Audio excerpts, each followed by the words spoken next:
प्रिय विद्यार्थी, आज हम सप्तम पाठ सौहार्द्रम प्रकृतेः शोभा इस पाठ का अर्थ समझेंगे। पिछले वीडियो में हमने इस पाठ के उच्चारण को देखा था, आज हम लोग इसके अर्थ को देखेंगे। सौहार्द्रम अर्थात सौहार्द्रता अर्थात परस्पर एक दूसरे के प्रति लगाव, यही है प्रकृतेः प्रकृति की शोभा। प्रकृति की शोभा जो है, जो हमारे आसपास का वातावरण है, जिसमें पशु पक्षी जीव जंतु पेड़ पौधे नदी निर्झर आकाश धरती आते हैं, ये आपस में एक दूसरे के प्रति संवेदनशीलता हम देखते हैं इसमें, और यही इस प्रकृति की शोभा है। इस बात को इस पाठ के माध्यम से हम लोग समझने की कोशिश करेंगे। अयं पाठः परस्परं स्नेह सौहार्द्रपूर्णः व्यवहारः स्याद् इति बोधयति। अयं पाठः यह पाठ परस्परम एक दूसरे के प्रति स्नेह सौहार्द्रपूर्णः, स्नेह अर्थात लगाव और सौहार्द्र का मतलब एक दूसरे के प्रति समभाव, इस प्रकार के व्यवहार हो, इस बात को बोधयति बताता है। संप्रति वयम पश्यामः, आजकल हम लोग देखते हैं, संप्रति मतलब आजकल हम लोग देखते हैं, यत् समाजे जनाः आत्माभिमानिनः संजाताः, समाज में बहुत सारे लोग अपने आप में बहुत ज़्यादा अभिमान करने लगे हैं, घमंड करने लगे हैं।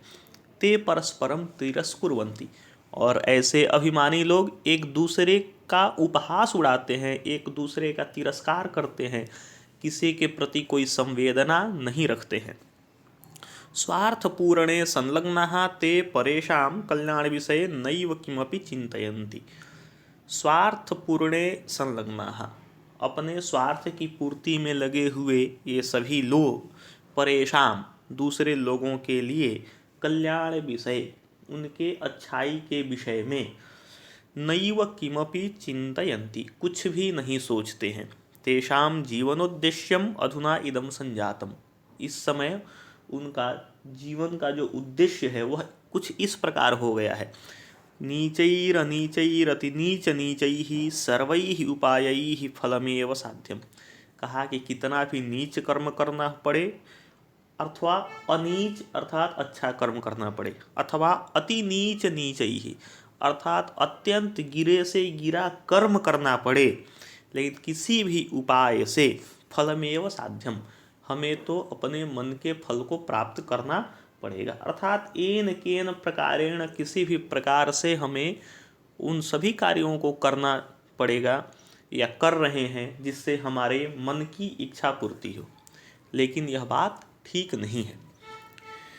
इसी कारण से समाजे पारस्परिक स्नेह संवर्धनाय अस्मिन् पाठे पशुपक्षिणां माध्यमेन समाजे व्यवहृतम आत्माभिमानं दर्शयन्, इसी कारण से समाज में पारस्परिक स्नेह को बढ़ाने के लिए अस्मिन् पाठे, इस पाठ में पशु पक्षिणाम माध्यमेन, पशु और पक्षियों के माध्यम से समाजे व्यवहृतम आत्माभिमानम, समाज में व्यवहार किया हुआ जाता हुआ जो आत्माभिमान का प्रदर्शन है, अपने गर्व का प्रदर्शन है, अपने अहंकार का जो प्रदर्शन है, उसको दिखाते हुए प्रकृति मातुः माध्यमेन, प्रकृति माता के बहाने अन्ते निष्कर्ष स्थापित, अंत में निष्कर्ष बताया गया है कि कालानुगुणम सर्वेषां महत्वम भवति, समय समय पर हर एक वस्तु हर एक व्यक्ति का महत्व होता है, कोई भी संसार में व्यक्ति और वस्तु महत्वहीन नहीं है। सर्वे अन्योन्याश्रिताः सन्ति, और सभी एक दूसरे पर आश्रित हैं, एक दूसरे के कारण एक दूसरे के उपकारी हैं। अतः अस्माभिः स्वकल्याणाय परस्परम स्नेहेन मैत्रीपूर्ण व्यवहारेण च भाव्यम, इसलिए हम लोगों को अपने कल्याण की इच्छा के लिए अर्थात अपनी अच्छाई की इच्छा को चाहते हुए एक दूसरे के साथ स्नेह अर्थात लगाव के साथ और मैत्रीपूर्ण मित्रता पूर्वक व्यवहार करना चाहिए। आइए अब पाठ को पढ़ते हैं। वनस्य दृश्यम। यह पाठ एक संवादात्मक पाठ है। संवादात्मक का मतलब है कि मंच पर खड़े होकर के और दो लोग या दो से अधिक लोग आपस में बातचीत कर रहे हैं। तो ये जैसे कोई नाटक हम लोग टीवी में सिनेमा देखें या किसी मंच पर कोई नाटक देखें, उसमें जो दो लोग आपस में बात करते हैं हम उसको सुनते हैं, ठीक वैसे ही इसमें भी पाठ में भी कुछ पात्र हैं जो आपस में बात कर रहे हैं। तो उसको बताया जा रहा है कि वह मंच पर कौन कौन खड़े हैं और किस तरीके के हैं। वनस्य दृश्यम, मंच पर का जो दृश्य है वह वन का दृश्य है। उस पे एक वन का दृश्य बनाया गया है। समीपे एव एका नदी बहती, और उस वन के किनारे ही एक नदी भी बह रही है। एकः सिंह सुखेन विश्राम्यते, और उसी वन में एक सिंह जो है, जो जंगल का राजा होता है, वह आराम से आराम कर रहा है, सो रहा है। तदैव एकः वानरः आगत्य तस्य पुच्छम धुनाति। उसी समय एकः वानरः आगत्य, एक वानर आकर के तस्य पुच्छम, तस्य सिंहस्य पुच्छम, उस सिंह के पुच्छ को धुनाति, हिला देता है। क्रुद्धः सिंह तम प्रहर्तुम इच्छति। अब पूंछ के हिलाए जाने पर वह सिंह जो है क्रोधित हो जाता है और उस वानर को मारने के लिए दौड़ता है। परम वानरस्तु कुर्दित्वा वृक्षमारूढ़, लेकिन वानर तो चंचल है, वह तुरंत ही कूद करके वृक्षमारूढ़, वृक्ष पर बैठ जाता है। तदैव अन्यस्मात् वृक्षात् अपरः वानरः, उसी समय किसी दूसरे वृक्ष से कोई दूसरा वानर सिंहस्य कर्णम आकृष्य, उस सिंह के कान को खींचता है और पुनः वृक्षोपरि आरोहति, और फिर से कूद के वृक्ष के ऊपर बैठ जाता है। एवमेव वानराः वारं वारं सिंहम तुदन्ति। इस प्रकार बहुत सारे वानर जो हैं मिल करके और उस सोए हुए सिंह को परेशान करते हैं। कोई उसकी पूंछ खींच के वृक्ष पेड़ पर चढ़ जाता है, कोई उसके कान खींच के पेड़ पर चढ़ जाता है, और सिंह जो है वह चूँकि पेड़ पर चढ़ नहीं पाता है तो वह उनका कुछ बिगाड़ नहीं पा रहा है, केवल परेशान हो पा रहा है।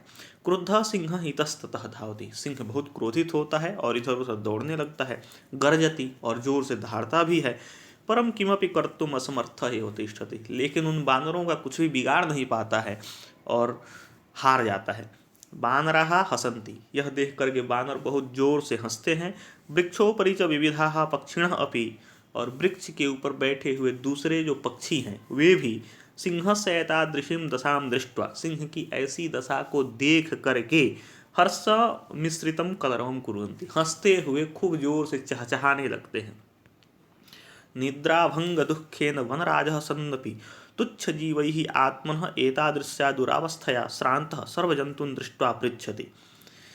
निद्राभंग दुःखेन वनराजः सन्नपि, अपनी एक तो निद्रा, सोया हुआ जो सिंह है उसकी निद्रा समाप्त हो जाती है, तो निद्रा भंग के दुख से आराम से सो नहीं पाया, इस कारण से वनराज, उस जंगल का जो राजा सिंह है, वह उस जंगल का राजा होता हुआ भी तुच्छ जीव ही, छोटे छोटे जीवों के द्वारा आत्मन एतादृश्या दुरावस्थया, अपनी इस प्रकार की दुरावस्था के कारण श्रांत, थक जाता है। अर्थात एक जंगल के राजा को भी छोटे छोटे जीव परेशान कर देते हैं और वह परेशान होकर के थक जाता है। सर्व जंतुन दृष्ट्वा, उस जंगल में उपस्थित सभी जंतुओं को इकट्ठा करता है और उनसे पूछता है। सिंह पूछता है क्रोधेन गर्जन, जोर से गरजते हुए, भोः अहम वनराज, हे मैं इस जंगल का राजा हूँ, किम भयम न जायते, क्या मुझसे आप लोग डरते नहीं हो? किमर्थम मामेवम तुदंती, आप लोग मुझे इस प्रकार से क्यों परेशान कर रहे हो? तुदंती, परेशान कर रहे हो, दुख पहुँचा रहे हो। सर्वे मिलित्वा, आप सब मिल करके। एक वानरः, तब उन बानरों में से एक बानर आता है, कहता है यतः त्वं वनराज, क्योंकि आप वनराज भवितुम न तु सर्वथा अयोग्य, आप इस जंगल के राजा होने के लायक नहीं है। वनराज भवितुम, वनराज का मतलब जंगल के राजा, तो आप जंगल के राजा भवितुम होने के लिए सर्वथा, हमेशा ही असमर्थ हैं, आप जंगल के राजा होने के लायक नहीं हैं। राजा तो रक्षक, क्योंकि राजा तो रक्षा करता है, राजा का काम है रक्षा करना। परम भवान तो भक्षक, लेकिन आप तो इस जंगल के दूसरे पशुओं को खाते हैं, और जो राजा होता है उसकी का कार्य है रक्षा करना, उसका काम तो है नहीं जंगल के पशुओं को खाना, और आप खा रहे हैं, इसलिए आप राजा नहीं हैं, रक्षक नहीं हैं, आप भक्षक हैं। अपि च स्वरक्षायाम अपि समर्थः नासि। और छोटे मोटे बानर जो हैं मिल करके आपको परेशान कर देते हैं और आप अपनी रक्षा नहीं कर पाते हैं, तो आप अपनी रक्षा भी नहीं कर पा रहे हैं। तर्हि कथम अस्मान रक्षिष्यसि, तो हम लोगों की रक्षा क्या करेंगे, इसलिए आप जंगल के राजा होने के लायक नहीं हैं। अन्य वानरः, तभी एक दूसरा बानर आता है, वह कहता है किम न श्रुता त्वया पंचतंत्रोक्ति, क्या आपने पंचतंत्रिक के वचन नहीं सुने हैं।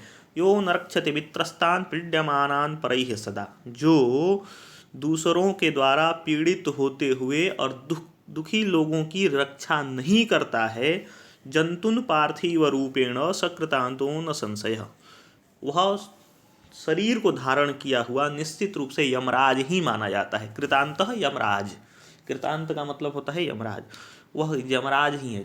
ऐसा जीव जो दूसरों की रक्षा नहीं कर पाता है, किसी भी कारण से परेशान किए जाने पर, वह निश्चय ही यमराज होता है, क्योंकि यमराज का काम है प्राण लेना।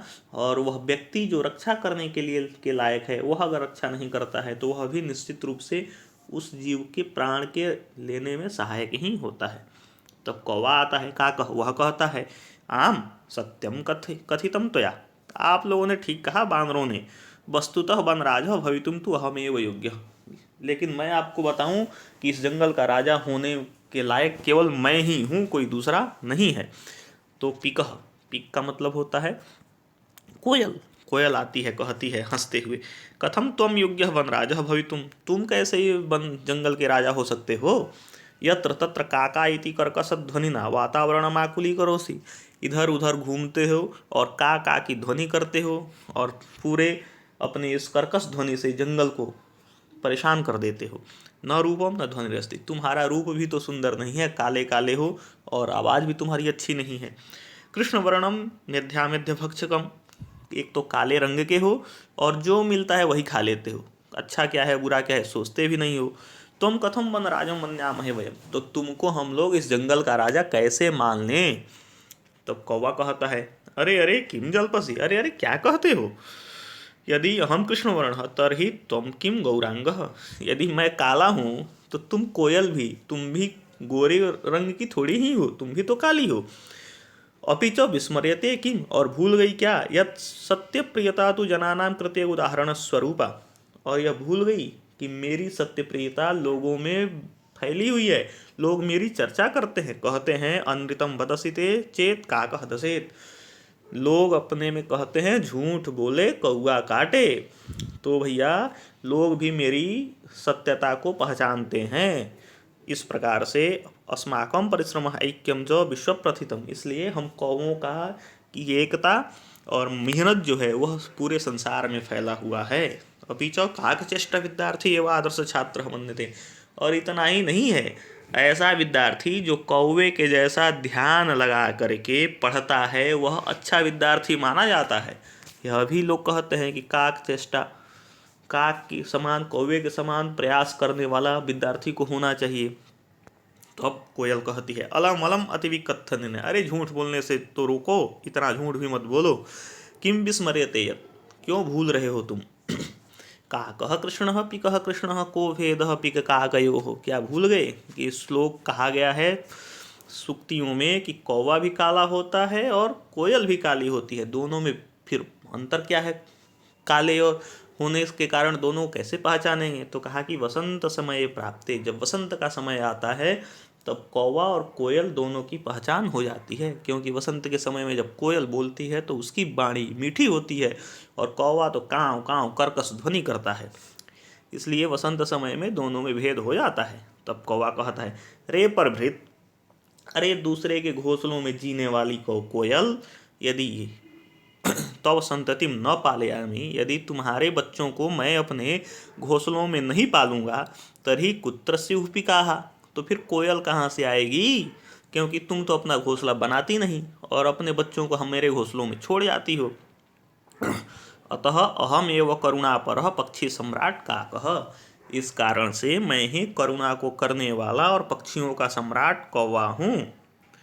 तब तक आता है उधर से एक हाथी और कहता है अरे अरे, सर्वम संभाषणम शृण्वन्नेवाहम अत्रागच्छम। आप लोगों सब लोगों की बातें सुनते हुए मैं यहाँ आ रहा हूँ। अहम विशालकायः, मेरा शरीर देखो कितना विशाल है, बलशाली और बलवान भी हूँ, पराक्रमी च, और लड़ाई भी करता हूँ।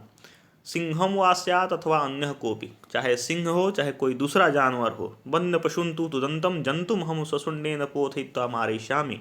दूसरे वन के जंतुओं को, पशुओं को जो हम मुझे परेशान करते हैं, उनको अपने इस लंबे सूंड से मार करके और पटक करके मार देता हूँ।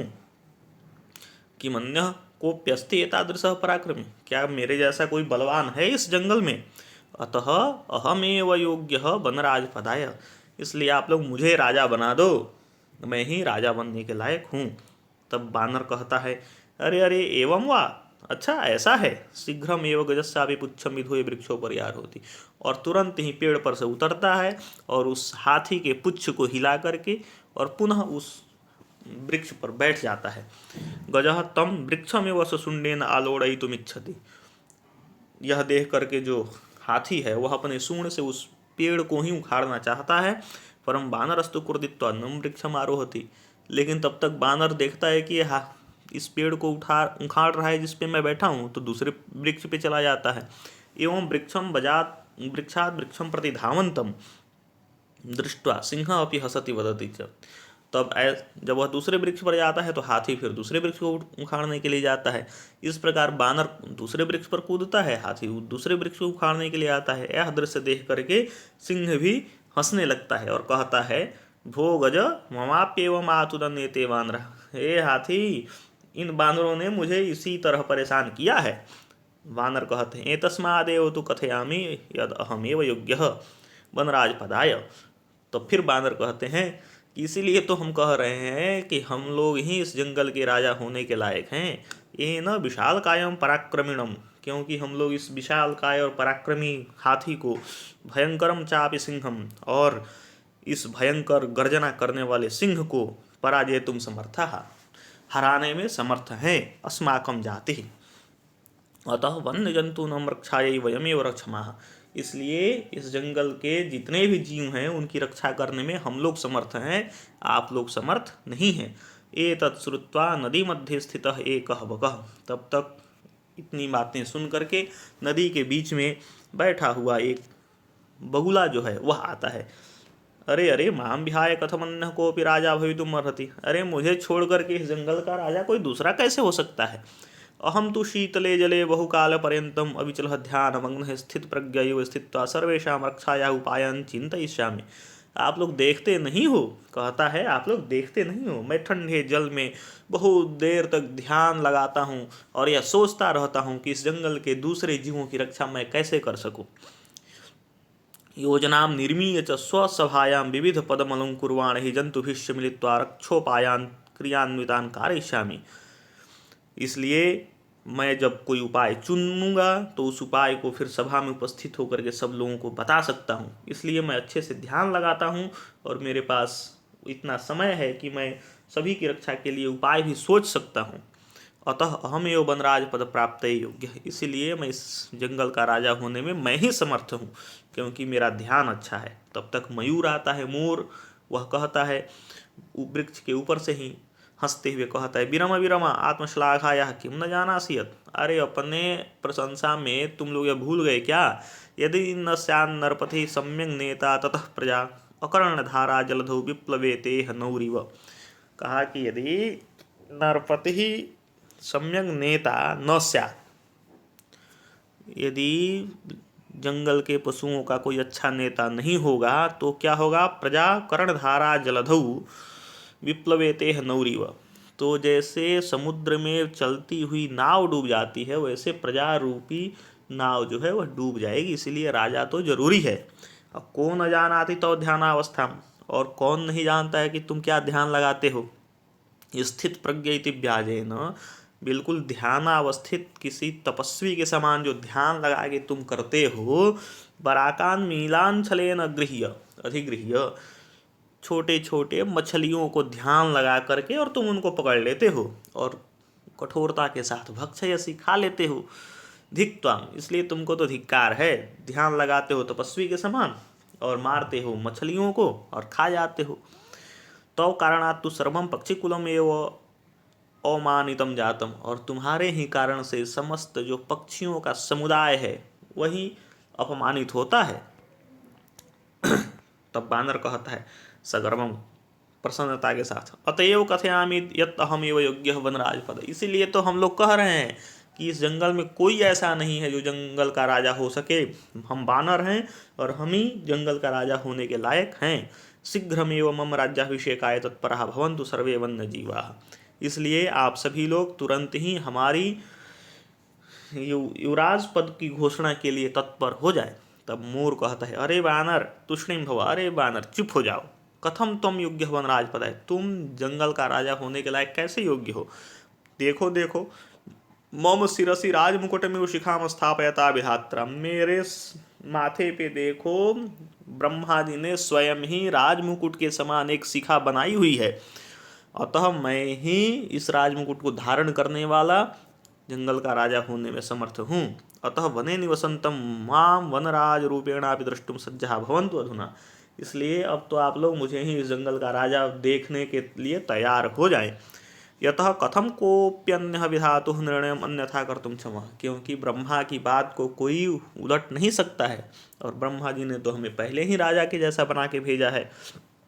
काकः, तब कौवा कहता है हंसते हुए, अरे अहिभू, अरे सर्पों को खाने वाले मोर, नृत्यातिरिक्तम का तो विशेषता, नाचने के अलावा और भी कुछ जानते हो।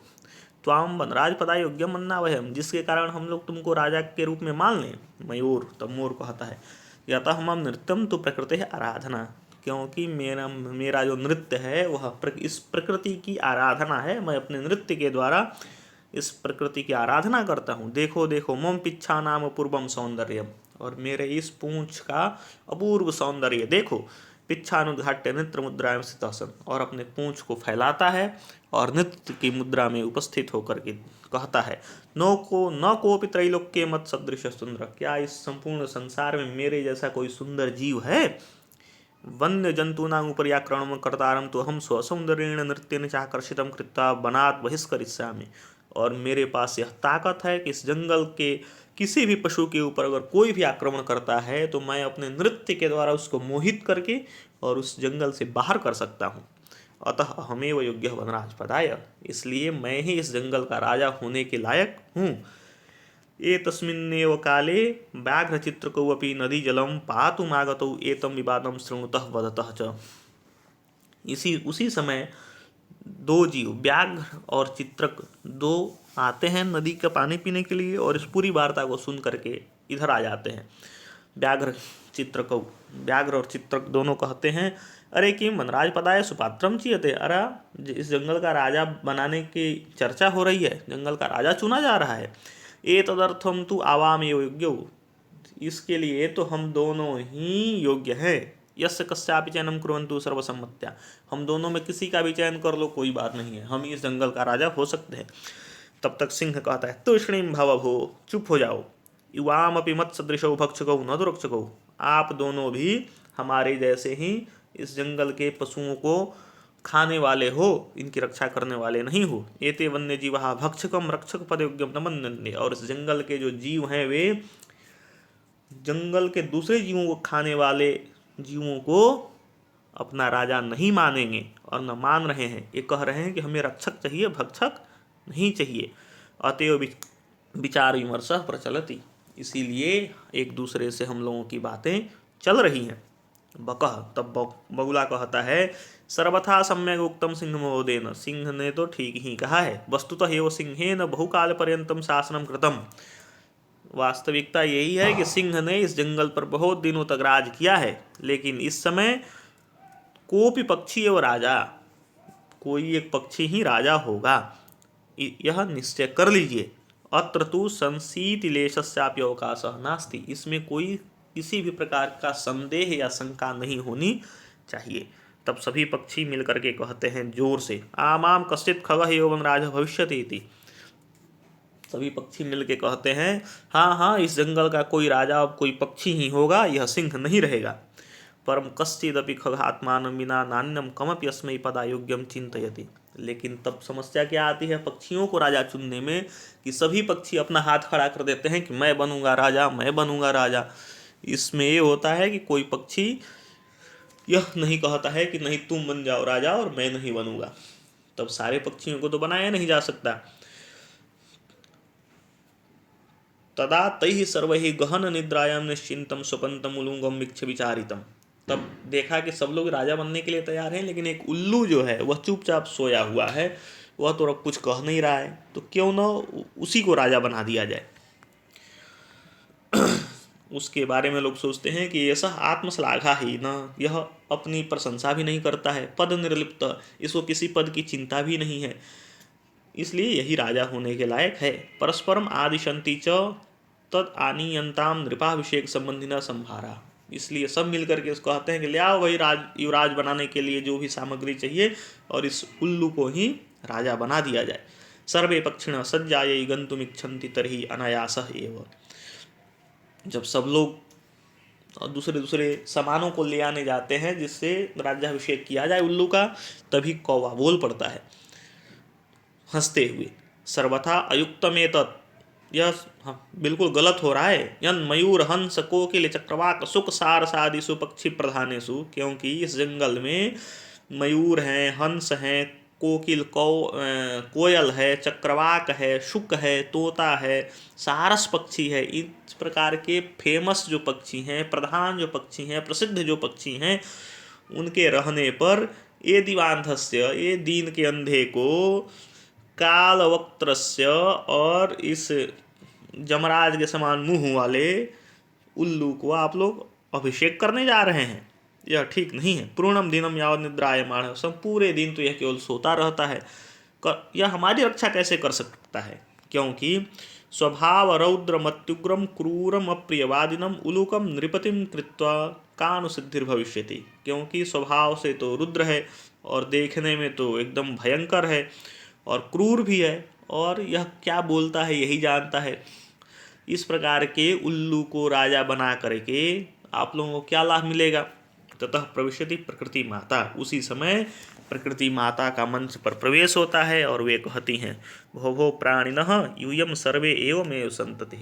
हे प्राणी, हे जीव, पशु पक्षी जो भी है, आप लोग सभी मेरी संतान हैं। कथम यह कलहम कुर्वन्ति, आप लोग आपस में इस प्रकार से क्यों कलह कर रहे हैं, लड़ रहे हैं, शोर कर रहे हैं।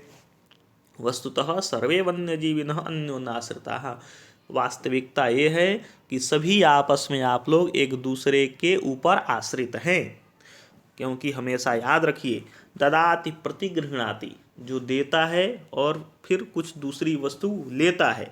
गुह्यम आख्याति पृच्छति, और जो गुह्य है, जो ऐसी बातें हैं, जो गुप्त बातें हैं, उनको बताता है या उनको पूछता है।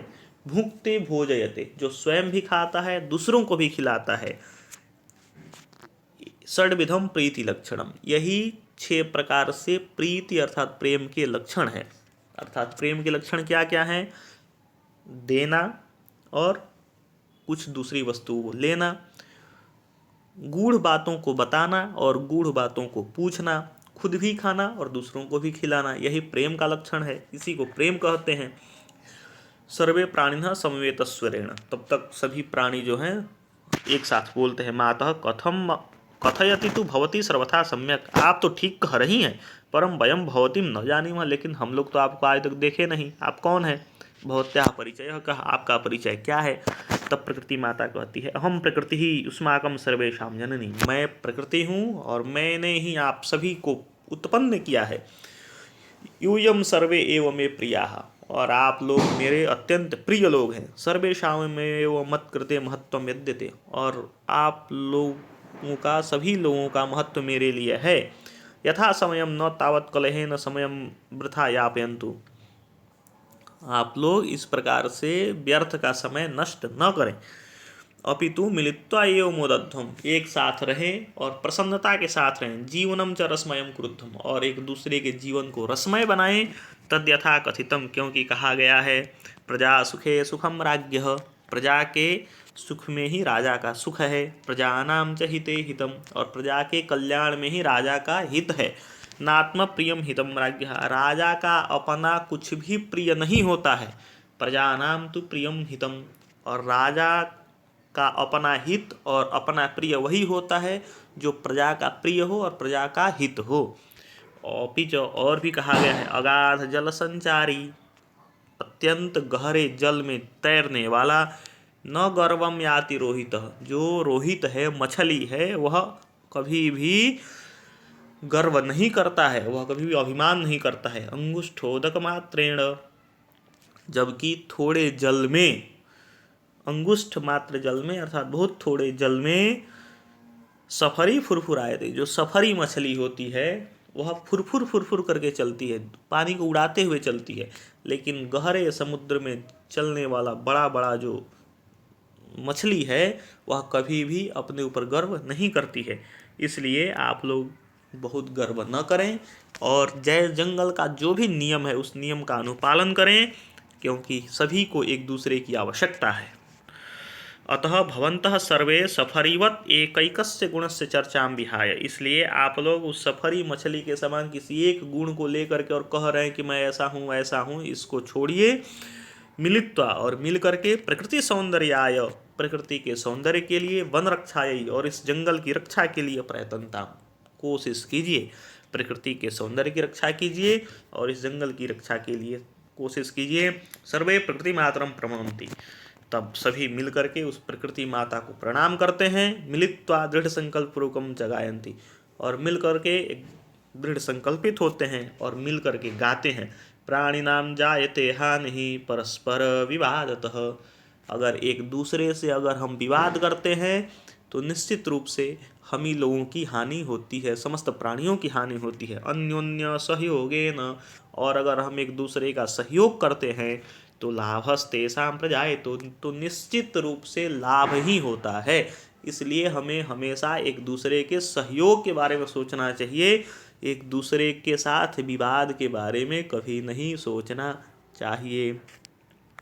इस प्रकार यह पाठ हमें शिक्षा देता है कि जिस प्रकार जंगल में बानर, कौवा, कोयल, उल्लूक, गज, हाथी, सिंह अपने अपने बहुत सारे गुणों के साथ अलग अलग हैं, और उन सभी गुणों के कारण एक दूसरे को छोटा बड़ा कहना ठीक नहीं है। उसी प्रकार हम मनुष्य भी, जितने भी लोग हैं, सब में कुछ न कुछ अलग अलग गुण हैं। उन गुणों के साथ हमें किसी को अच्छा या किसी को बुरा कहने की योग्यता नहीं होनी चाहिए। किसी को नहीं कहना चाहिए अच्छा या बुरा, क्योंकि सभी के पास कुछ न कुछ अच्छाई है, सभी के पास कुछ न कुछ ऐसी बात है जो हम एक दूसरे के सहयोग में ला सकते हैं। इसलिए हमें एक दूसरे के गुणों का सम्मान करना चाहिए और जो सामाजिक नियम है उस नियम का पालन करना चाहिए। सामाजिक नियम का विरोध हमें नहीं करना चाहिए। इस पाठ को आप लोग 1-2 बार सुनिए, वीडियो को, अर्थ को समझिए, ताकि आगे के प्रश्न उत्तर करने में आपको सहयोग मिलेगा। बहुत बहुत धन्यवाद।